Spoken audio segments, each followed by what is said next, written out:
Boom! Clap! What an iconic song. Apparently I am in the mood to rant today, so we are going to rant it up. Give me that rant. Give me that rant. Give me that R-A-N-T rant. Hey there. Hi there. Hello there. Welcome back to my channel. Today I'm going to get myself worked up over something that I should just shrug off my shoulder. I'm going to be talking about some mood reader struggles. If you don't know what a mood reader is, consider yourself lucky. That means you in fact are not a mood reader. Mood readers are readers whose reading lives are controlled by their mood. I've been working on a lot of secret TBR and themed reading vlogs recently. Hopefully some that you'll see sooner than later. If I can kick my own butt and get with it.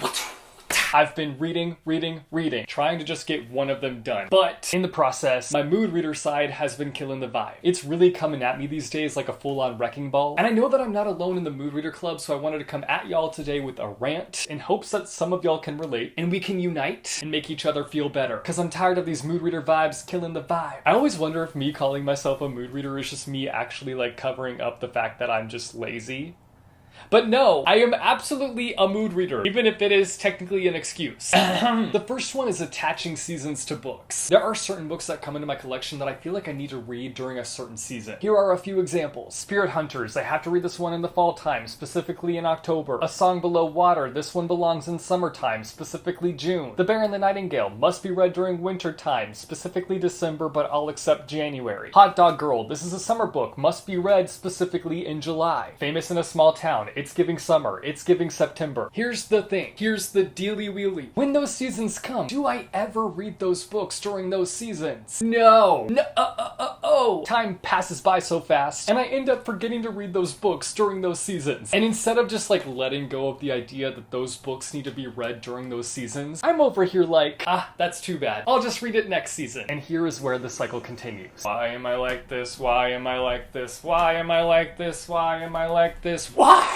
Why? The seasons come and go, and the book continues to collect dust on the shelf. Unfortunate. Wanting to make TBRs, but knowing there's no use. To all the TBRs I've created in the past, I'm sincerely sorry. Do I ever stick to reading the books that I say I'm going to read in those videos? Never. I've maybe followed one or two TBRs in the past, and honestly, I consider that a success. Like, I applaud myself, I give myself a little pat on the back. Yeah. My toxic reader trait is continuing to make TBRs knowing that I will not stick to said TBRs. The reason us mood readers typically cannot make TBRs is because our moods switch on the daily. We don't know what we're gonna want today, tomorrow, in a few hours. Every day I wake up and my mood reader self wrecks my reading life. The books that I'm currently reading are consistently in danger of being ditched for other books. It's a nightmare. Every time I make a TBR video, it's like a promise that will never be kept. I've been trying to do away with them. I've been trying not to make TBRs because there's literally no point in me sitting in front of a camera being like, I'm gonna read all these books this month. No, you're not. You're not. Put the books down. You're not gonna read them, you dummy. I will absolutely, positively not read them the month that I say that I'm going to read them. Will I read them before I die? I sure hope so. Readathons suck for us. A lot of times readathons will have a theme, or they'll have challenges that are attached to the books that you're reading. And first off, of course, we never stick to the TBRs that we create for the readathon. And two, because of our mood switches and the fact that we switch books, it's hard to find new books that we want to read to attach to those challenges for the readathon. It's so frustrating. Everyone around us is killing it, reading all the things, living their best reader lives, and here we are over here, ditching books, spending our precious reading time trying to figure out what we're gonna read for the dang readathon. I just want to read, like that's all I want to do. But my dang mood reader self is like,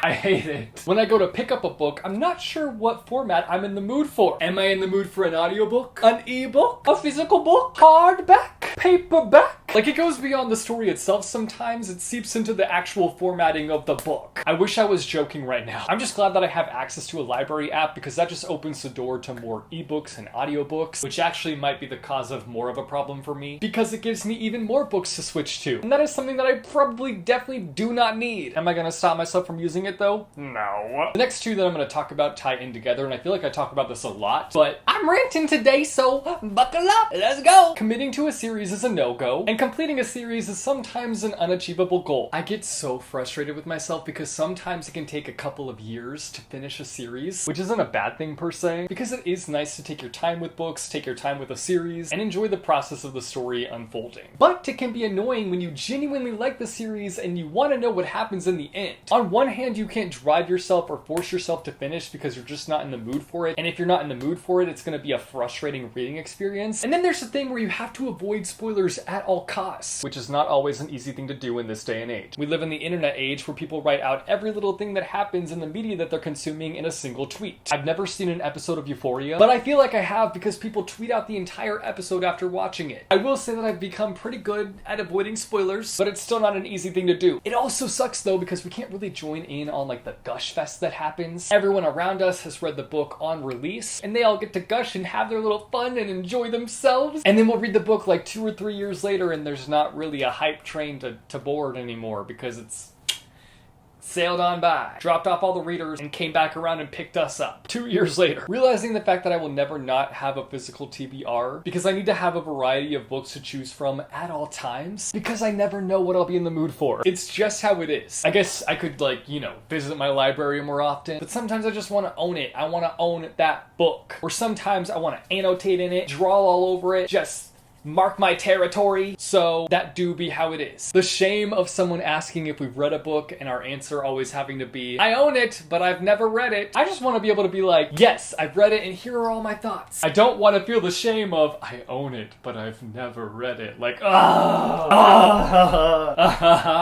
it's embarrassing. Lastly, wanting to read books before an adaptation comes out. If I know a book is being picked up to be adapted, I have to immediately put it on my radar because typically books take 2 to 3 years, sometimes even longer, to actually be made into a movie. So I have to have those books on my radar immediately if I want to read them before the movie comes out, because otherwise I'll never get around to reading the book before the movie comes out because it's not been on my radar and I've not been in the mood to read it. More times than not though, the movie will be releasing and I'll still not have read it because I never got the itch to read it. Or I forgot to have the book on my radar, so I just never got the mood reader kick to get to it. And I am the type of reader where more times than not, I want to have read the book before I watch the movie. It's not like a thing that will be the end of the world if I don't read the book, but I typically do want to read the book before the movie comes out.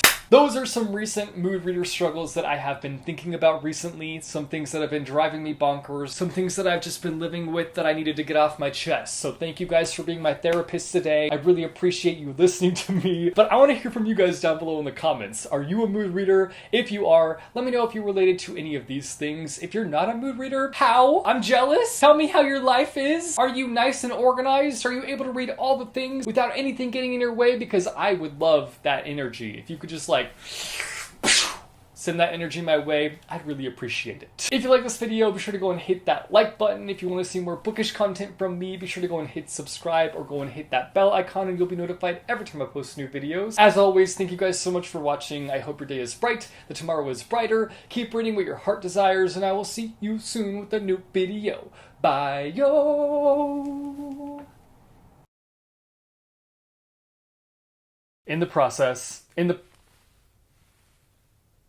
There's a hair that I can see at the corner of my eye, and I can't seem to pull at it to get it out of my way. It's just there, which is not always an easy thing to do in this day, and I can still see the hair.